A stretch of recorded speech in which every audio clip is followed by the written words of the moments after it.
Good morning, Linda. How are you? Fine, Dr. Haas. Good to see you. Thank you. You're here for your Botox treatment. Yes. How was the last treatment? It was pretty good. I just started having a little problem this week, especially with light sensitivity. Yeah, it's been about 6 weeks since our last treatment, and we go about 4 to 6 weeks. You have a pretty severe case of blepharospasm. Right. How long have you been with us? Since 2008. Wow. 11 years. 11 years, wow. Why don't you tell us a little bit about how you got to my practice? Okay, I was diagnosed in 2007, and I had gone to another doctor for a year, but he would overdose me in one eye, and then the next time I went, he'd overdose me in another eye. So I saw an ad in the Orlando Sentinel about Dr. Haas, so I made an appointment, and I've been with him ever since. And he's done a great job. At first, I was coming every 12 weeks. Then it went down to every 10 weeks.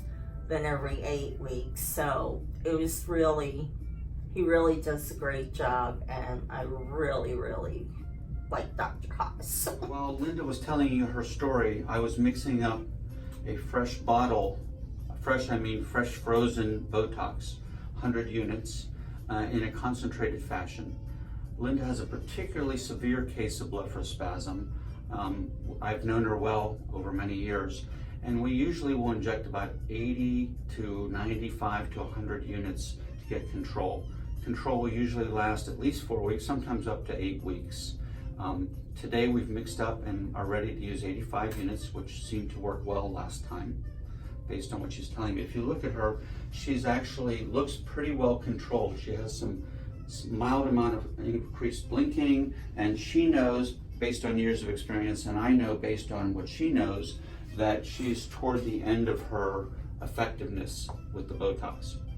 And there are a lot of analogies between using Botox for functional reasons like blepharospasm and using it cosmetically. And so just to discuss a couple of them, one of them is duration of action. Botox will usually last 3 months up to 6 months.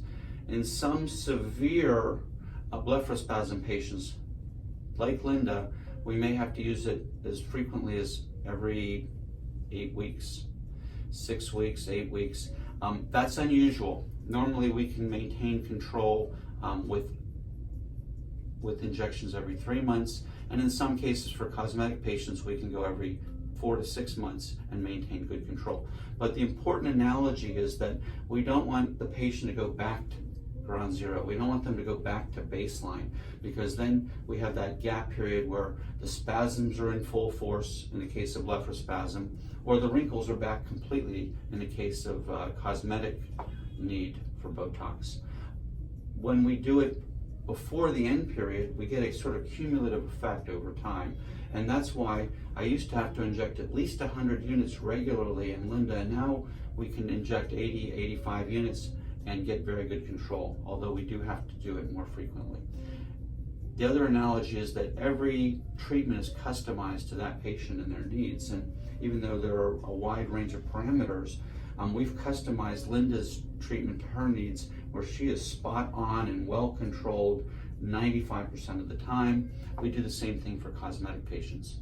In Linda's case, there's a particular little variable issue here, is that she's in the middle of having cataract surgery, and when someone with blepharospasm has cataract surgery, we want to make sure that their spasms are well controlled at the time of surgery. We want to time her treatment to be done a couple weeks before surgery so that the effect is maximal and we don't have a problem with unplanned squeezing or moving during the time of surgery. She had her first eye done very successfully, had a premium cataract surgery with an outstanding result. We've waited to do the other eye so we could get back into another interval where her Botox is at maximum effect, and that will be in a couple weeks. Is that right, Linda? Next week. Next week. Yeah. 1 week is perfect. Yeah. Okay, so when we mix this Botox, we do it in a concentrated fashion to get, in my opinion, to get the best, longest lasting effects. We use 10 units per 0.1 cc. mixed with normal saline, and now I've had it all mixed up, and we're going to go ahead and start the injections with Linda. Thank you. Linda, just relax. Linda's become a great patient over the years. She went from almost hitting me and beating me up to just taking it and being very relaxed. You get more used to it with time. It is a little prick of the needle. I will tell you, we use the smallest needles that you can find to make the injections the most comfortable. For cosmetic patients, there are far fewer injections than there are for a blepharospasm patient, and we're only going to film one side of Linda's injections. Okay, are you ready to start, Linda? Yes. Tell us how you prepared for this. When I got here, I asked Diane to please give me ice because I do have sensitivity to the needle if I don't have ice. Where at the beginning, the needle didn't bother me at all. Yeah, so a lot of times patients it will be much more comfortable for them, and we'll give them an ice pack to put over the area just because the cold helps numb the area and makes the little teeny needle stick feel basically numb. Sometimes we can do creams. That usually takes about 30 minutes to have an effect. Most patients don't want to wait for the effect of the cream. In Linda's case, the ideal solution is some ice packs prior to the procedure. All right, let's start. Okay. We're going to start right here. Pinch. Very good. Then we'll do a little bit up here. A little bit right. Look up, Linda. Linda's treatment is extremely well choreographed, shall we say, based on years of experience. Look down. So we will often come up with a plan for an individual patient based on knowing what's worked before and then using that and adjusting that in terms of dose and placement. And the same thing applies to a cosmetic patient. The first time you see me, you'll get a good result. The second time should be better because I can build on what we learned in the first time. And the third time, it should be the best that it can be because we'll use that extra information to even refine it further. And that's true for whether you're a cosmetic patient or a functional patient like Linda. Linda, we're going to do this little one in the corner of the nose here. Pinch. This one usually stings the most, but Linda's a trooper now. Yeah, that is the worst. Coming up over here, pinch. We'll do one here. Little gauze, we'll take the gauze. We may get a little drop of blood occasionally, but as you can see from the rest of it, very little bleeding and very little, if any, bruising.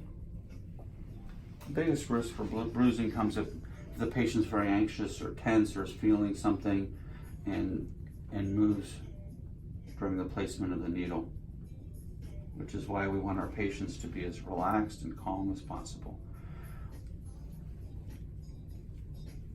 Linda's blepharospasm expands and extends all around the face. It involves her entire facial musculature, so we do her procedure in a wide area, including up on the forehead here, where we're going to give her a little bit here, a little bit there, and a little bit there. And then a little bit down here.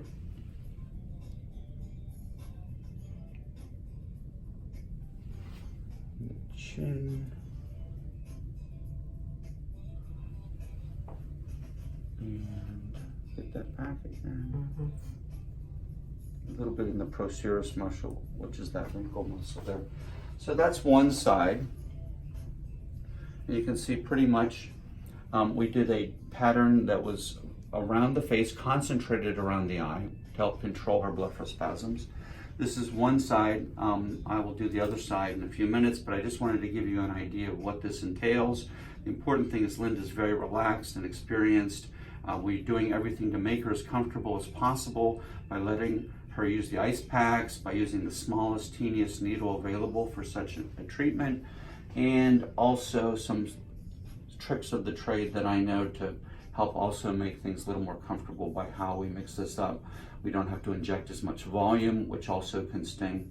So we'll complete the treatment now, and when we're done, I'll let you see what Linda looks like and watch her smile that this wasn't so bad after all. Linda's treatment, she got 26 injections. It took all of about 5 to 10 minutes to do. How was it, Linda? Great. As a matter of fact, I'm surprised it was 26 injections. As great as 26 injections can be around your face. And again, Linda has been kind enough to volunteer to be filmed today and to demonstrate today, but she has one of the most severe cases of blepharospasm we have in our practice. We've been managing her for over 10 years, and she has done a fabulous job. If you looked at her now, you would have no idea, and she's at the end of a treatment course. We just treated her, but if you saw her 10 years ago, you wouldn't even recognize her tonight at this point. She's not only got great control over spasms, but I want to point out the reason and the way Botox was discovered to be the great cosmetic treatment it is because people who were getting treated for these kind of spasms, like Linda, and dermatologists, and mostly ophthalmologists and first ophthalmologists noticed that, hey, these patients don't have any wrinkles. When we have to retreat them every 3 or 4 months, they don't have any wrinkles. This must be a way to treat wrinkles. And of course, that connection was like the alleluia moment.